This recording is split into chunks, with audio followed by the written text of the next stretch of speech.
Michaung புயல் காரணமாக சென்னை கடும் பாதிப்புக்குள்ளாக்கியிருக்கும் நிலையில் அலட்சியம், தவறான நிர்வாகம் மற்றும் பேராசை ஆகியவையே மழைநீர் மற்றும் கழிவுநீரை ஒரே கால்வாயில் சென்று சேர்வதற்கு வழிவகுத்துள்ளது என பிரபல இசையமைப்பாளர் சந்தோஷ் நாராயணன் சாடியுள்ளார். மிக்ஜாம் புயல் வங்கக்கடலில் மையம் கொண்டதால் சென்னை, திருவள்ளூர், செங்கல்பட்டு உள்ளிட்ட பகுதிகளில் கனமழை கொட்டி தீர்த்தது. இதனால் சென்னையில் பெரும்பாலான பகுதிகள் மழை வெள்ளத்தில் மூழ்கின. உணவு, குடிநீர், பால் உள்ளிட்டவை இல்லாமலும், மின்சாரம், செல்போன், சிக்னல் வசதிகள் இல்லாமலும் மக்கள் தவித்து வருகின்றனர். இந்த நிலையில் மிக்ஜாம் புயல் காரணமாக சென்னையில் கடும் பாதிப்பு ஏற்பட்டுள்ளது குறித்து பிரபல இசையமைப்பாளர் சந்தோஷ் நாராயணன் அரசை நோக்கி கடும் விமர்சனத்தை முன்வைத்துள்ளார். இது தொடர்பாக தனது எக்ஸ் தளத்தில் பதிவிட்டுள்ள அவர், 10 ஆண்டுகளுக்கு மேலாக தங்கள் பகுதியில் தொடர்ந்து முழங்கால் அளவு தண்ணீர் தேங்கி நிற்பதோடு மட்டுமின்றி குறைந்தது 100 மணி நேரம் மின்வெட்டு ஏற்படுவதாக தெரிவித்துள்ளார். அத்துடன் வெறும் அலட்சியம், தவறான நிர்வாகம் மற்றும் பேராசை ஆகியவையே மழைநீர் மற்றும் கழிவுநீர் ஆகியவை ஒரே பாசன கால்வாயில் சென்று அத்துடன் அலட்சியம், தவறான நிர்வாகம் மற்றும் பேராசை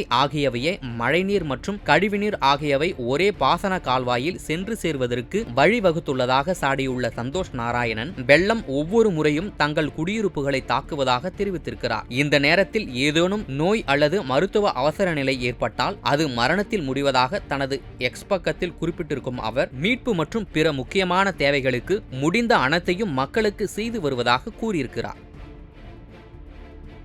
செய்திகளை உள்ளது உள்ளபடி தெரிந்து கொள்ள ரெஃப்ளெக்ட் நியூஸை சப்ஸ்கிரைப் பண்ணுங்க.